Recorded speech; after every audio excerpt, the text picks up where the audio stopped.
人の手の届かない深い森の奥、樹齢1000年を超える木にたくさん出会える特別な場所、人間には想像もできない何千年という時を生きる神秘的な縄文杉を見に行きます。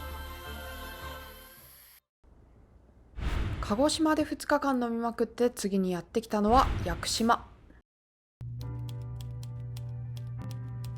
鹿児島旅行を終えて飛行機で次の目的地に移動します。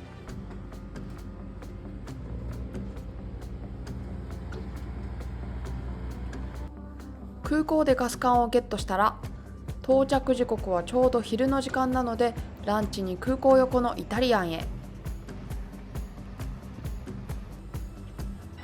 そして向かいに見える種子島から、なんと昨日の大雨で打ち上げが中止になっていたロケットがこのご飯の時間にナイスタイミングに重なり、奇跡的な瞬間を捉えることができました。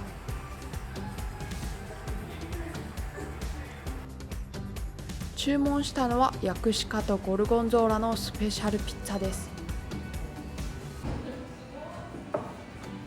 この動画を撮って1ヶ月経ちますが、もう1回屋久島に行ったら絶対もう1回食べたいと思うくらい美味しいピザです。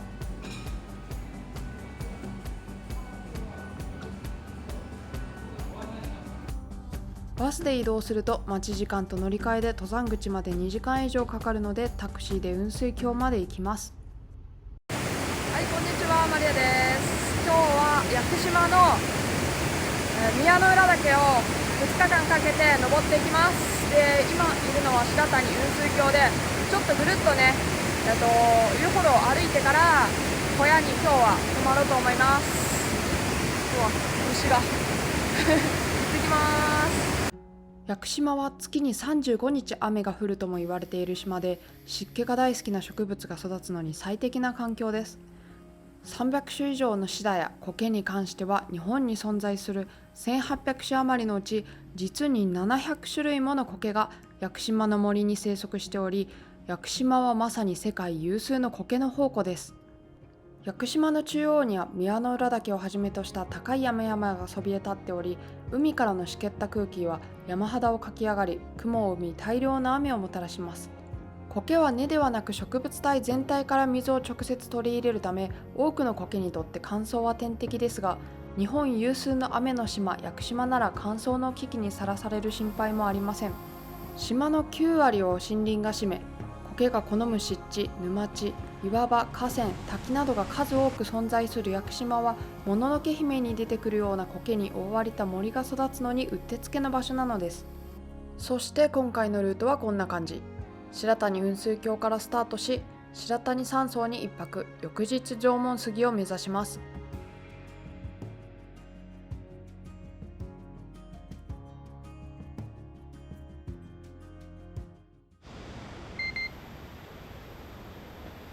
縄文杉までは片道4時間半、往復だと10時間ほどかかる道のりです。今回のルート、頑張ったら1泊で縦走できますが、屋久島に来たなら大好きなシダとか変わった苔とか観察しながらゆっくり行きたいので、初日は白谷山荘に泊まり、苔むす森をうろうろする2泊3日の行程です。先週はずっと雨が続いて、梅雨がやっと今日明けたぐらいで、もうね、シダがすごい元気です。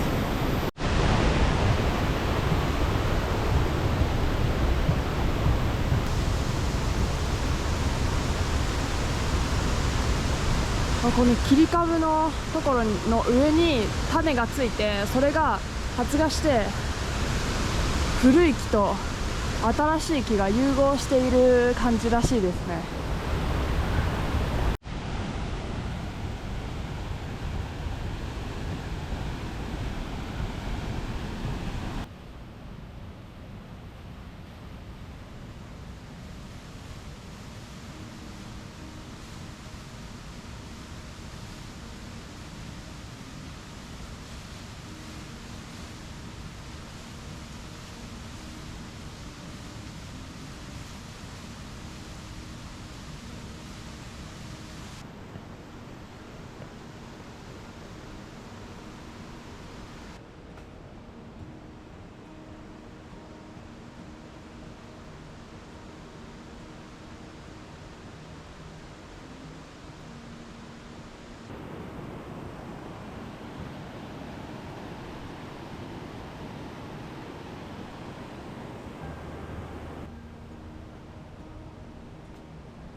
汗がやばい。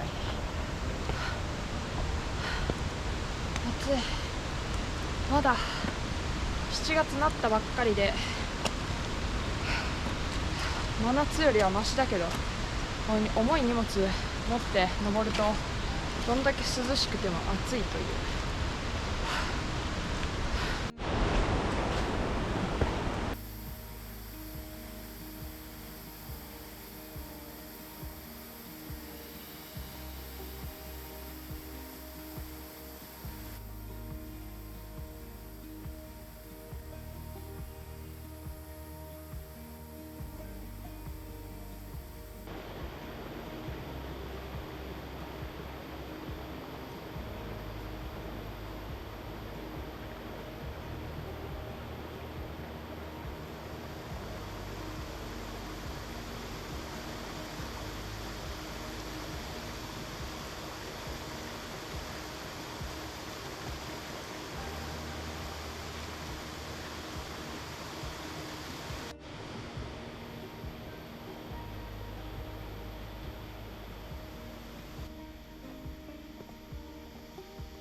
現在地がここから入ってきて、くぐりすぎで、もうあとすぐで小屋ですね。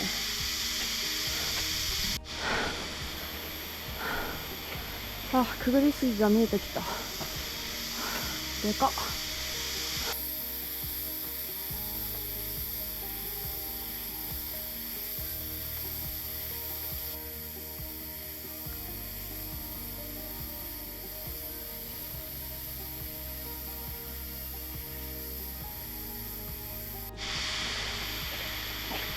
はい、小屋が見えてきました。今日泊まる小屋です。よいしょ。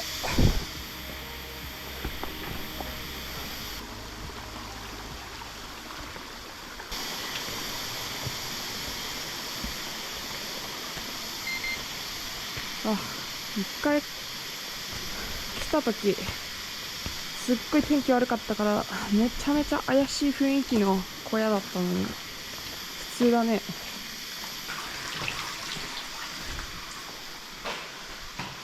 はい、今日泊まる場所です。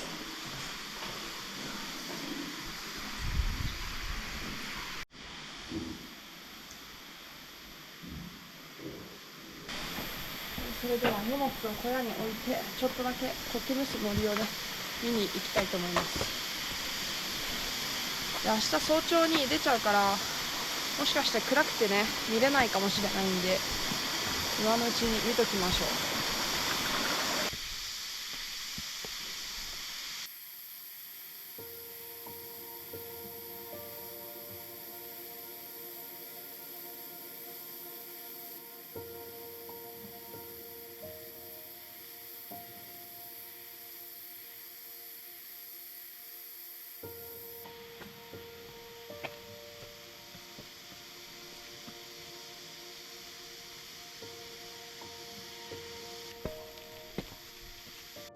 うわ、すごい、本当にもののけの世界って感じ。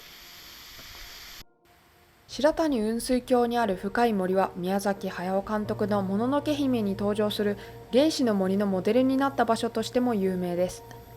苔むす森と呼ばれるこの辺りがまさにその中心的な場所となります。雨水の通り道になっているため、特に湿度が高いこの場所は、岩も木の幹もすべて様々な苔や植物で覆われていて、他の山とは全然違う神秘的な景色が広がっています。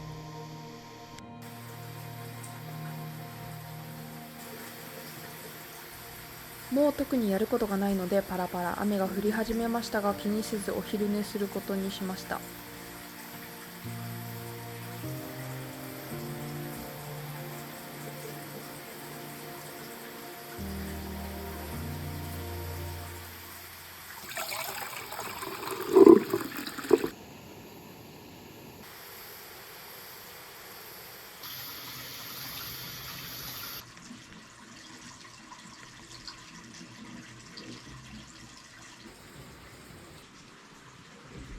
結構雨が降ってきたので屋根のあるところに避難してご飯を食べます。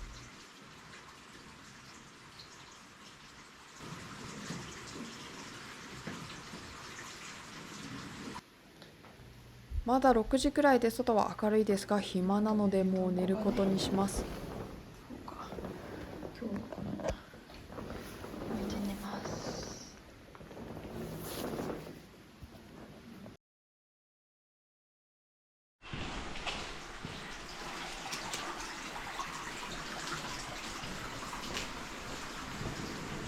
おはようございます。現在の時刻が朝5時前です。今から出発します。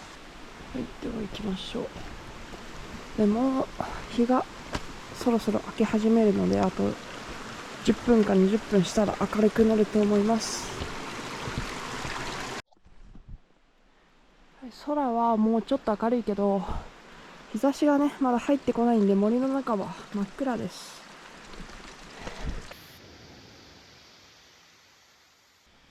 すごい上からすごい虫の声が、多分日が当たってるところの虫が起き始めて鳴いてますね。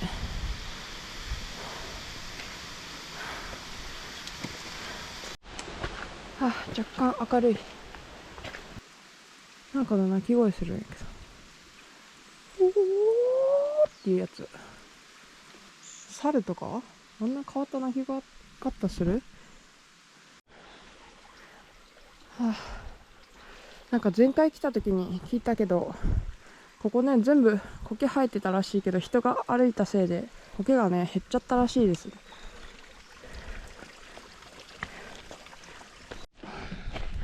はい、辻峠に到着しました。はい、太鼓岩は景色綺麗だから上がりたいけどちょっと時間が押してしまうのでこのまま進みます。せっかく登ったのに200メーターぐらい下まで下るみたいですね。風がなくて暑い、峠越えてから。って言っても気温多分20度くらいかなと思います。川の音が聞こえてきましたね。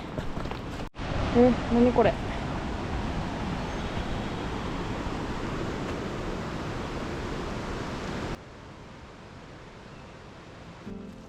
このトロッコ道は大正12年に安房から小杉谷の間を伐採した屋久杉を運搬するのに活躍していました。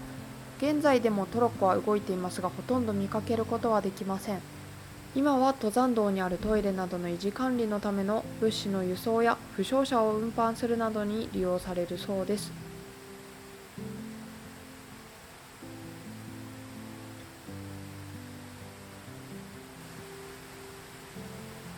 GoPro の杖でウィンガーディアムレビオーサーして敵をどかします。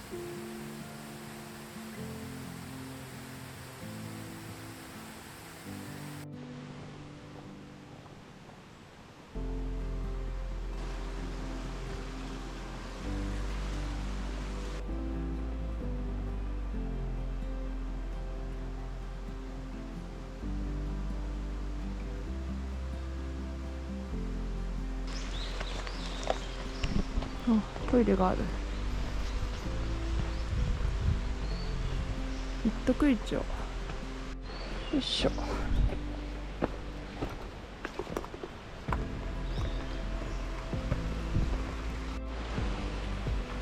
とこっちのトイレ電気つけっぱになってるせいで尋常じゃない量の虫が上から降ってきてびっくりした三大杉、1代目の倒木の上に2代目が育って、その切り株の上にまた新しい3代目の杉ができてるから尋常じゃなくでかいという。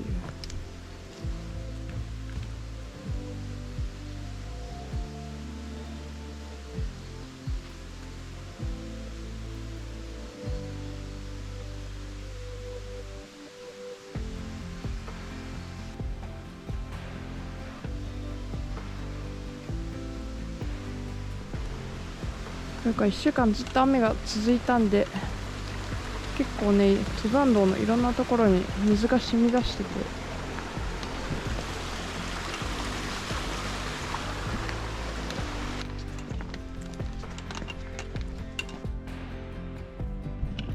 今目の前リスが通ってったのに動画撮れなかったの。なんかちょいちょいね動物いるんですけど、カメラを構える前にみんなさって逃げちゃうんで、すごいこの切り株も。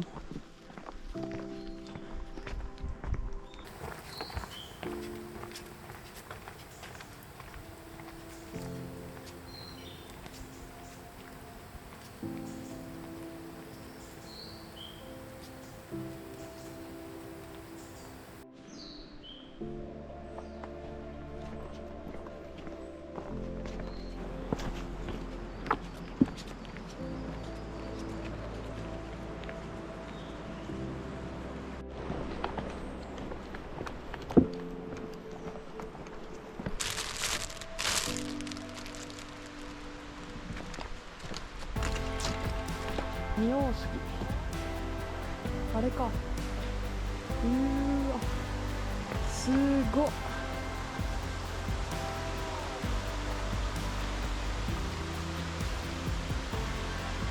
半径何メーターあるのかっていうぐらいすごい。いや、あんなのがゴロゴロあるのが不思議だわ。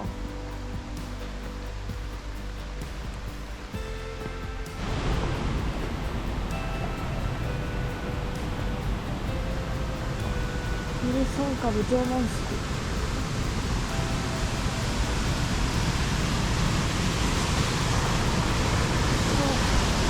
あ、涼しい。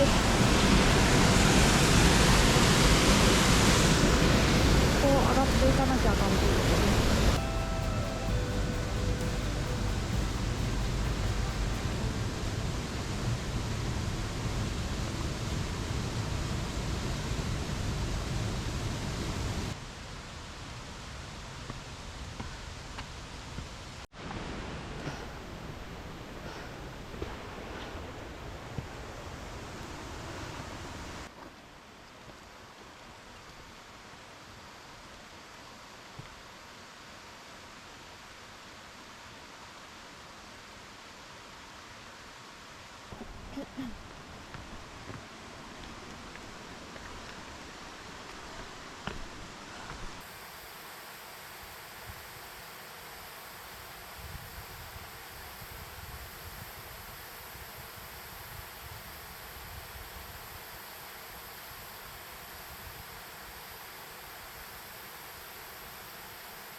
樹齢2000年だって。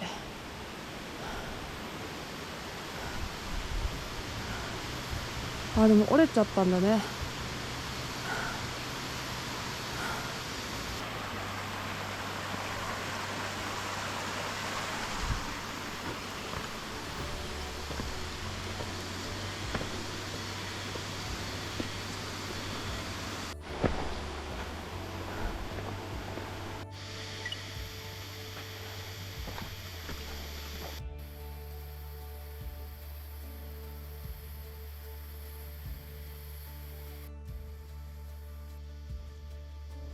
このウィルソン株伐採年代は18世紀頃と伝えられ、屋久島では一番古い切り株と言われています。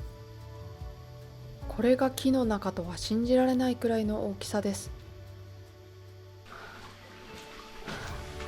すごい、中を水が流れてる。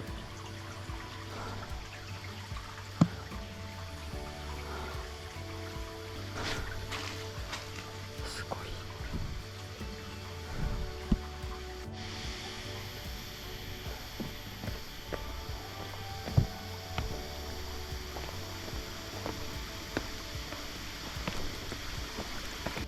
中学生の頃から生まれ変わったら屋久杉になりたいと思っていて、死ぬまでには縄文杉を一度は見に行くという目標を大学生くらいに決めていたのですが、いつかはと言わず今行けるじゃんということで、今回は縄文杉を見る旅に出たのです。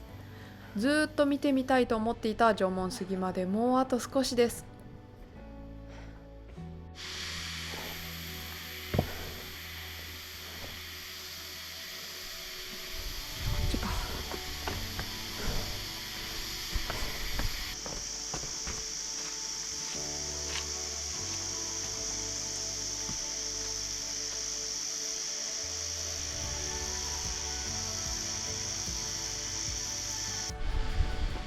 急に風吹いてきて涼しくなった。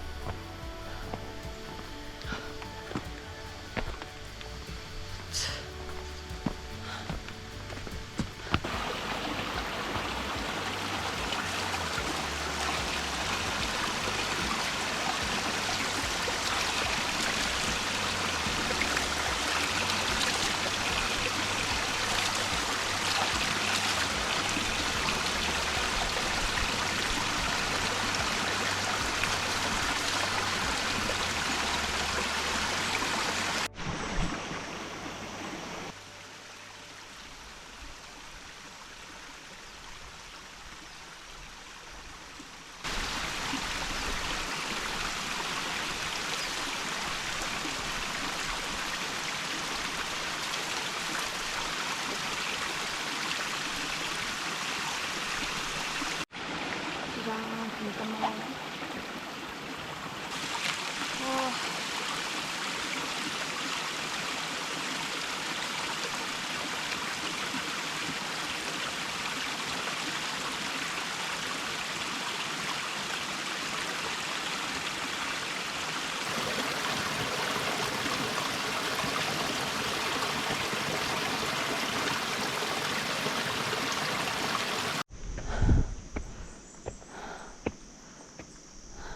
屋久島の天然の杉は標高500メートルを超える場所に自生しており、樹齢1000年を超える杉を屋久杉と言います。森の中は光が乏しく、台風や雪に耐えて生きるため成長に長い年月がかかります。成長の遅い屋久杉の年輪は細かく、材質は緻密で丈夫です。さらに樹脂が多く含まれ腐りにくいため長生きすると考えられています。杉は日当たりのいい場所で育ち、暗くても生息できるブナなどの植物に負けてしまいますが、屋久島の森にはブナがいないので杉が主役でいられるのかもしれません。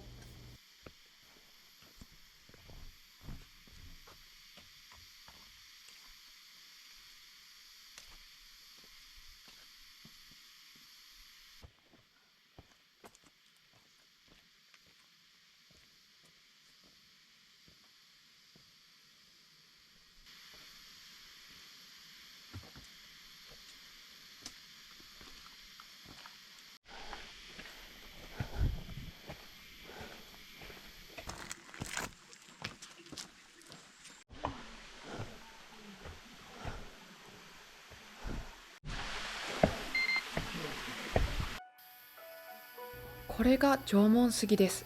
屋久島で確認されている最大の屋久杉で、杉として日本で一番太い、背が低いずんぐりした樹形は台風の常習地帯に育つ屋久杉の特徴をよく表しています。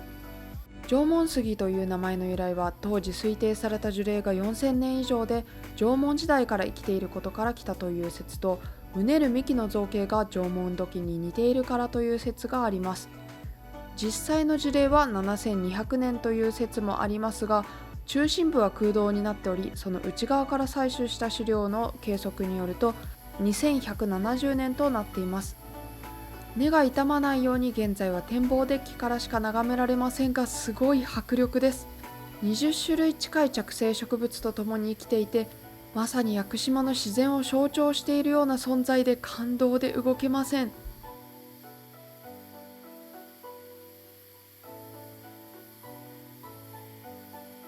念願の縄文杉が見られたので30分ぐらいここで眺めています。死ぬまでにしたいことの一個がもう叶ってしまいました。